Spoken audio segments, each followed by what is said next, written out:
ఓం శ్రీ సాయి భగవతి జ్యోతిష్యాలయం నెంబర్ 1 వశీకరణ specialist Kerala tantric గురువు గారు పవన్ నంబూదిరి గారు. కేరళ నుంచే నేరుగా పరిష్కారం లభించును. స్త్రీ పురుష వశీకరణం, ప్రేమించి మోసపోవడం, భార్యాభర్తల సమస్యలు, ఎటువంటి సమస్యలైనా సరే 24 గంటల్లో పరిష్కారం లభించును. గురువుగారి ఫోన్ నంబర్ 9043637512. ఓం సాయిరామ్. సమర్థ సద్గురు సాయినాథ్ మహారాజ్కి జై. సాయిబాబా భక్తులందరూ కూడా నమస్కారం అండి. సాయినాథుని ఆశీస్సులతో అందరూ కూడా సుఖంగా, సంతోషంగా, అష్టైశ్వర్య, ఆరోగ్య, అభివృద్ధితో ఉండాలని మనస్ఫూర్తిగా కోరుకుంటూ ఈరోజు ఈ వీడియోని మొదలు పెడుతున్నాను. ఈరోజు వీడియో ఏంటంటే, తల్లి, అలసిపోయిన నీ హృదయానికి ఓ శుభవార్త. ఓ వరం బిడ్డ, నువ్వు ఊహించిన అద్భుతం జరగబోతుంది. కాదని వెనక్కి పంపొద్దు అని మన బాబాగారైతే ఈరోజు మనకి అద్భుతమైనటువంటి సందేశంతో అయితే మన ముందుకు వచ్చారండి. మరి మన బాబాగారు ఈరోజు మనకి ఎలాంటి సందేశం అందించాలి అనుకుంటున్నారో ఆయన మాటల ద్వారానే విందాము. ఆయన మాటలు వినే ముందుగా ఈ వీడియో కనుక నచ్చినట్లయితే మరి కొంతమంది బాబా భక్తులకు రీచ్ చేయాలా షేర్ చేసి లైక్ చేయండి. అలాగే మన ఛానల్ని ఎవరైనా మొదటిసారిగా చూస్తున్నట్లయితే తప్పకుండా సబ్స్క్రైబ్ చేసుకుని మాకు మరి కొంచెం సపోర్ట్ చేయండి. మరి మన బాబాగారి సందేశం ఏంటంటే, బిడ్డ, నీ జీవితంలో శుభగడియలు ఆరంభమయ్యాయి. నీకైన జీవితం నిన్ను చేరబోతుంది తల్లి. నీ జీవితంలో ప్రశాంతమైన వెలుగు వస్తుంది. కొత్త జీవితం అనుభవించబోతున్నావు. నమ్మకమే కదా బిడ్డ. జీవితం భయం వదిలేసి ధైర్యం వెనకాలే వెళ్ళు. నీ కష్టకాలం ముగిసిందమ్మా. ఇక శోధన కాలం దాటి వచ్చావు. నువ్వు వద్దు అని నిన్ను వదిలేసి వెళ్ళిన వారు నువ్వు కావాలని నిన్ను వెతుక్కుంటూ వస్తారు బిడ్డ. అదృష్టం నీకు కలుగుతుంది. ఇకపై అంతా కూడా నీకు సంతోషమేనమ్మా. నిన్ను కొన్ని రోజులుగా, కొన్ని నెలలుగా వేధిస్తున్నటువంటి సమస్యకి పరిష్కారం దొరకబోతుంది. నీ సమస్య ఏంటో తీరబోతుంది తల్లి. నా బిడ్డకు అన్నీ కలిసి వచ్చేలా నేను చేస్తాను. నీకు విజయం వచ్చేలా నేను చేస్తాను బిడ్డ. అద్భుతమైనటువంటి మార్పు నీ జీవితంలో తప్పకుండా వస్తుందమ్మా. నువ్వు దేనికోసమైతే ఎదురు చూస్తూ ఉన్నావో ఆ అద్భుతం నీకు అందజేస్తాను. నీకంతా మంచి జరుగుతుందమ్మా. నీ మంచి మనసుకు అంతా మంచి జరిపిస్తాను. నువ్వు ఆశ్చర్యపడే విషయం ఒకటి జరగబోతుంది తల్లి. నువ్వు ఏ కార్యం తలపెట్టినా అది మంచిగా విజయవంతం అవుతుంది బిడ్డ. ఇక నుంచి నీకు మంచి కాలంగా మారుతుందని నేను నీకు చెప్తున్నాను కదా తల్లి. నిన్ను వేధిస్తున్న సమస్యలన్నీ కూడా వదిలి వెళ్ళిపోతాయి.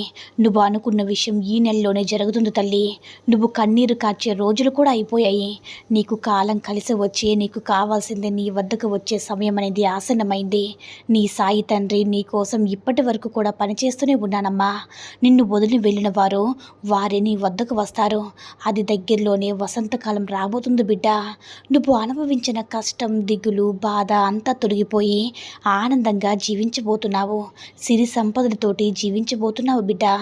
నా ఆశీర్వాదం నీకు లభించిందంటే నా అనుగ్రహంతో నువ్వు జీవించబోతున్నావమ్మా. ఇక నీకైన కాలంగా, అంటే ఇంతవరకు కూడా కష్టాలు పడి పడి అలసిపోయావు కదా బిడ్డ. ఇక నీకైన కాలం ఇప్పుడు వస్తుంది. రాబోయే కాలం అంతా కూడా నువ్వు బంగారు భవిష్యత్తుగా నీకు మారనుందమ్మా. నీకున్న ఆవేదన అంతా కూడా ముగిసిపోయిందని గుర్తుంచుకో తల్లి. కొండంత సమస్య కూడా ఇస్ములా కరిగిపోతుంది బిడ్డ. ఆ సమయంలో నువ్వు నా వద్దకు వచ్చి ధన్యవాదాలు బాబా అని నాతో చెప్పుకుంటావు. ఇక నుంచి నీకు మంచి మంచి విషయాలు జరుగుతున్నాయని నీకే తెలుస్తుందమ్మా. అది నువ్వు గుర్తించగలుగుతావు. దీనివల్ల నీకు పట్టరాని సంతోషం కలుగుతుంది. రేపటి కోసం నువ్వు వేసుకున్న విజయం నీకు నిశ్చయంగా దీపం వెలుగులా నీ జీవితంలో ప్రకాశంగా ఉండబోతుందమ్మా. నా కృప నీపై ఎప్పుడు కూడా ఉంటుంది. తీయని కాలం నీకు ఆనందంగా మొదలైందని గుర్తుంచుకో తల్లి. నీకు రాబోయే విజయవంతమైన కాలం నా చేతి నుంచి నేను పంపిస్తున్నాను గుర్తుపెట్టుకో. నా వాకు ఎంత నమ్మకంగా విని ఉంటావో అంత నమ్మకంతో నీకు మంచి జరుగుతుంది. ఇక నువ్వు జీవితంలో భయం పడాల్సిన అవసరమే లేదు తల్లి. నీ ప్రార్థనలన్నీ కూడా ఒక్కొక్కటిగా నెరవేరుతున్నాయి. నీకైన ఉద్యోగం వస్తుంది. లేని అవసరాలన్నీ కూడా పూర్తి చేసి నా ఆశీర్వాదం నీకు తీసుకువచ్చాను తల్లి. రేపటి నుంచి అవి జరగడం కానుంది. ఇక నుంచి నువ్వు అడిగిన కోరికలన్నీ కూడా తీరుస్తాను. మీకు రాబోయే కాలం మంచిగా ఉంటుందమ్మా. దిగులు, బాధ వదిలేసి ఒక్క విషయం గుర్తుంచుకో తల్లి. ఎప్పుడు కూడా కన్నీరు పెట్టవద్దు. నువ్వు పడ్డ కష్టమంతా తీరిపోయిందని చెప్తున్నాను కదా. కాలానికి, ప్రకృతికి మార్పు ఉన్నప్పుడు నా బిడ్డవైన నీ జీవితాన్ని కూడా మార్పు రప్పించకుండా ఎలా ఉంటానో చెప్పు తల్లి. నీకు అనుకూలమైన మార్పులు వస్తాయని గుర్తించుకో. నీ జీవితాంతం కూడా నేను తోడుగా ఉంటాను. నీపై వచ్చే చెడులన్నీ కూడా పారద్రోలుతాను. ఇకపై ఎప్పుడు కూడా భయం అనే మాటే ఉండదు. ఎందుకంటే నీకు తోడుగా నీ సాయి తండ్రి నేనున్నాను కాబట్టి. నీకొక ముఖ్యమైన విషయం చెప్పాలి బిడ్డా. నీ మీద నాకు చాలా కోపంగా ఉంది. ఎందుకు బాబా నా మీద నీకు అంత కోపమని అనుకుంటున్నావా? అవును, రకరకాలుగా ధైర్యం మీకు చెప్తున్నా సరే మళ్ళీ నువ్వు మొదటికే వస్తున్నావమ్మా. కానీ ఇలా చాలా భయపడిపోతున్నావు, చాలా ఆందోళన పడిపోతున్నావు. నీకు ఎన్నో రకాలుగా సందేశాలు పంపిస్తున్నాను. ధైర్యంగా ఉండు, నేనంతా చూసుకుంటున్నానని చెప్పినా సరే అవన్నీ కూడా విన్నట్టే విని పెడచెవిన పెట్టేస్తున్నావు బిడ్డ. నాకు ఈ బ్రతుకు వద్దు, బ్రతకాలం లేదు, ఈ బాధలు నేను పడలేకపోతున్నాను అని నువ్వు ఒంటరిగా ఉన్నప్పుడు ఎంతో కుమిలిపోయావు. నీ కన్నీరంతా కూడా కిందకు పడేలా ఏడ్చావు బిడ్డ. నీ మనసు భారాన్నంతా కన్నీటి రూపంలో బయటకు వచ్చింది. కానీ బయటకు వచ్చి అందరి ముందు మనసులో బాధను తెలియకుండా నవ్వుతూ అందరి మధ్య తిరిగావు. ఇలా తిరగాలంటే ఎంతో బాధను అనుభవిస్తున్న నీకు ఎంతో కఠినమైన పరిస్థితి అని చెప్పుకోవచ్చు. నీ బాధను బయటకు చూపించకుండా నలిగిపోయావు కదా బిడ్డ. అయినా సరే జీవితంలో ఏదైనా సరే నేను జీవించే తీరాలని నీ పట్టుదల ఉంది చూడు బిడ్డ. అది చాలా నాకు ముచ్చటేసిందమ్మా. నిన్ను చూస్తూ ఉంటే ఈ సాయి బిడ్డవని చెప్పుకోవడానికి ఎంతో గర్వంగా ఉంది. కానీ నువ్వు ఈ సమస్యల నుంచి ఈ జీవితాన్ని ఎప్పుడు దాటాలా, ఎప్పుడు ఇదే కష్టాన్ని అనుభవించాలనే ఒక కఠినమైన ఆలోచన నీ మనసులో ఉంది బిడ్డ.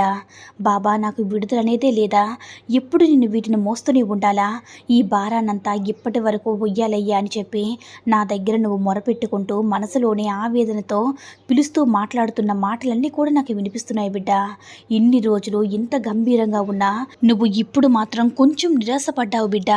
ఎందుకంటే నా సాయి నాకు తోడు లేరా, నా కోరికలు తీరవా, ఇంకా నాకు పోరాడే శక్తి లేదు అని అనుమానం అనేది నాతో విన్నవించుకుంటూ ఉన్నావు. నీకు సందేహం వద్దు బిడ్డ.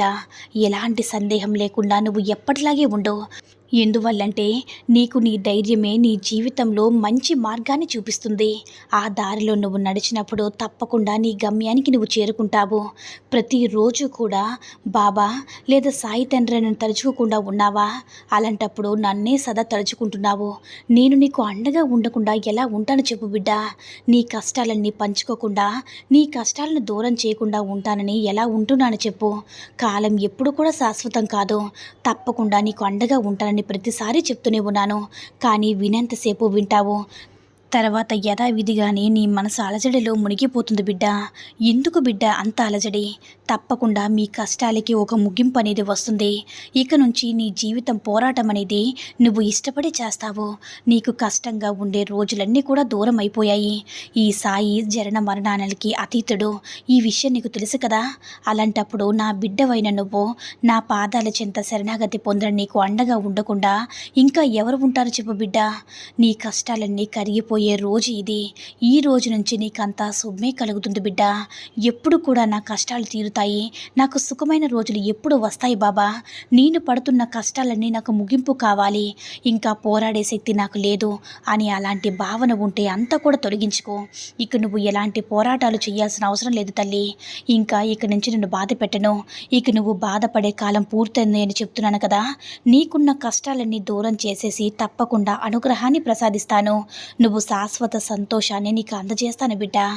నువ్వు ఏదైతే అప్పుల బాధలతో బాధపడుతున్నావో ఆ కష్టం, ఆర్థిక కష్టాన్ని దూరం చేస్తాను. నీ కోరిక ఏదైనా సరే నేను తీర్చి పెడతాను బిడ్డ. నీలో సంకల్ప బలం ఎక్కువైనప్పుడు, ఆ సంకల్ప బలానికి నువ్వు గట్టిగా బలపరుచుకున్నప్పుడు ఈ సాయి నీకు అండగా ఉంటాడు.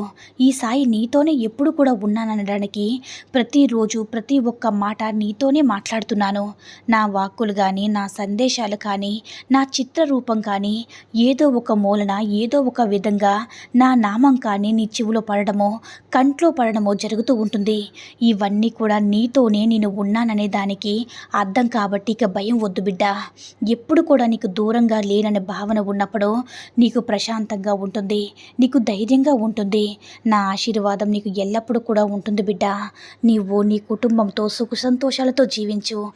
నీ నుంచి కోరుకునేది ఇదే బిడ్డ అని మన బాబాగారు అయితే ఈరోజు మనకి చాలా అంటే చాలా అద్భుతమైనటువంటి సందేశాన్ని అయితే అందించారండి.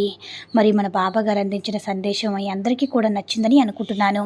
ఈ వీడియో కనుక నచ్చినట్లయితే మరికొంతమంది బాబా భక్తులకు రీచ్ అయ్యేలా షేర్ చేసి లైక్ చేయండి. అలాగే మన ఛానల్ని ఎవరైనా మొదటిసారిగా చూస్తున్నవారో తప్పకుండా సబ్స్క్రైబ్ చేసుకుని మాకు కొంచెం సపోర్ట్ చేయండి. సర్వే జన సుఖినో భవంతు. జై సాయిరామ్.